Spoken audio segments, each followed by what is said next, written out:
The first time it happened, Elena Rothenberg thought she'd misheard, because people didn't call her that, not investors who trembled at her name, not board members who rehearsed every sentence before speaking to her, and certainly not a small girl clutching a worn-out stuffed rabbit in the lobby of Rothenberg Global, the tallest glass tower in the city. Yet there it was, soft and clear, echoing through the marble hall like a crack in ice. "Mommy!"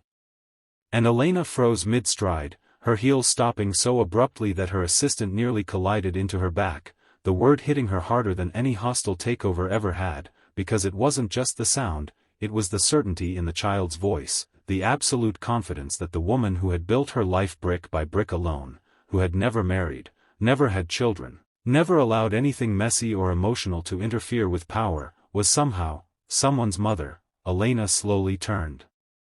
Irritation already rising, ready to correct the mistake, ready to summon security if necessary, but what she saw made the words die in her throat. A little girl, maybe 4 years old, with wide hazel eyes and a hopeful smile, standing beside a man in a worn navy jacket, his posture stiff like someone who didn't belong in places with crystal chandeliers and silent elevators, and before Elena could speak, the girl tightened her grip on his hand and repeated it, louder this time, "Mommy, you came." And the man's breath visibly caught as if he'd been punched in the chest, his jaw tightening, his eyes flicking to Elena with something dangerously close to fear, not of her authority, but of what this moment might cost him. The lobby went silent, phones paused mid-scroll, whispers dying before they could form, and Elena, CEO of a billion-dollar empire, felt something unfamiliar stir in her chest, confusion first, then a strange, uninvited ache, as she lowered herself slightly, bringing her sharp gaze level with the child's, forcing her voice steady as she asked, "Sweetheart,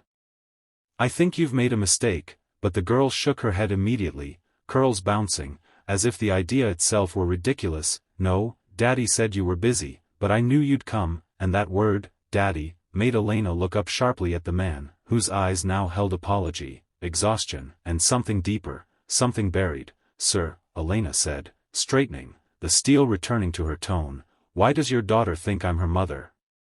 And the man swallowed hard, kneeling so he could look his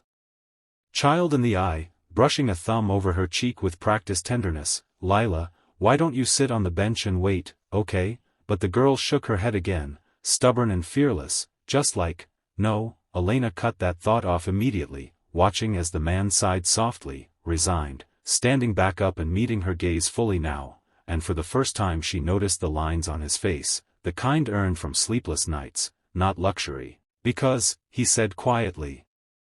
"you saved her life," and the words landed heavier than the echoing silence around them, dragging Elena back 3 years in a flash of memory she rarely allowed herself to revisit. The night rain poured like judgment, the charity hospital wing she'd funded anonymously, the tiny premature baby she'd held for less than a minute while doctors rushed, the single father sobbing into his hands because his wife had died in childbirth and the bills were crushing him faster than grief ever could. Elena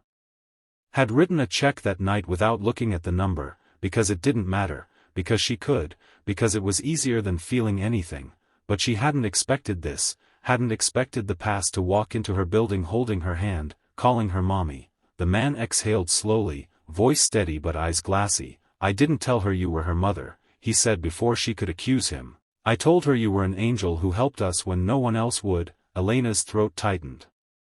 Despite herself. "Then why," she began, but he interrupted gently, "because every night before she sleeps, she asks me why her real mom couldn't stay," and Elena saw it then, the weight he carried alone, the way his shoulders bowed just slightly, and one night, he continued, barely above a whisper, "she asked if angels could be mommies too," and the world shifted under Elena's feet, her carefully built walls cracking with terrifying speed, because she suddenly realized this wasn't a scam.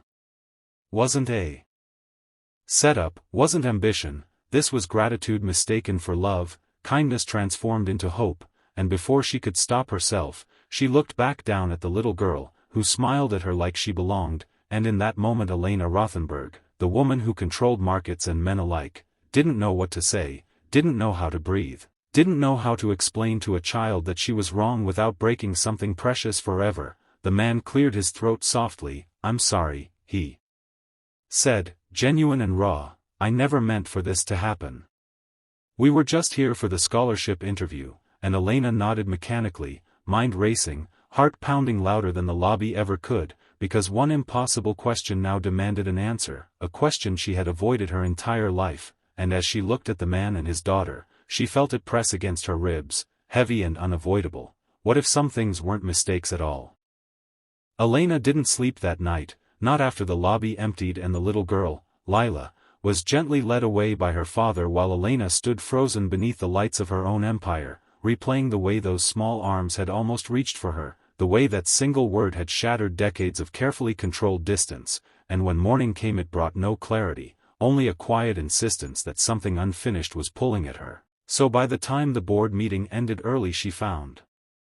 herself doing something she hadn't done in years. She cancelled the rest of her day, and without telling anyone why, she asked her assistant for the name of the man from the lobby, Daniel Hayes, single father, former mechanical engineer, scholarship applicant, and before she could second-guess herself she drove across the city to an address that looked nothing like the life she knew, a small apartment above a closed bakery, paint peeling, stairs creaking, yet when the door opened the smell of warm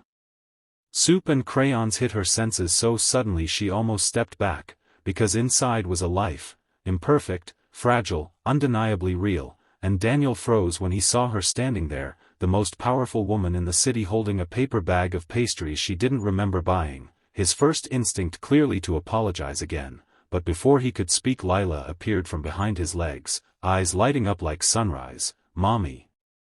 she shouted, and this time Elena didn't correct her, didn't flinch, didn't run. She simply knelt down again, slower now, and said softly, "Hi, Lila," and the child beamed as if the universe had just aligned, Daniel's voice shaking as he whispered, "I didn't tell her you were coming," and Elena believed him, because the joy on that little face couldn't be rehearsed, couldn't be taught, and as she sat at their small table listening to Lila talk about school and drawings and how Daddy burned pancakes on purpose sometimes, Elena felt something unravel inside her, a tight knot she hadn't known she'd been carrying, and when Lila finally wandered off to nap, Daniel stood by the window, hands clasped, back rigid, waiting for judgment, waiting.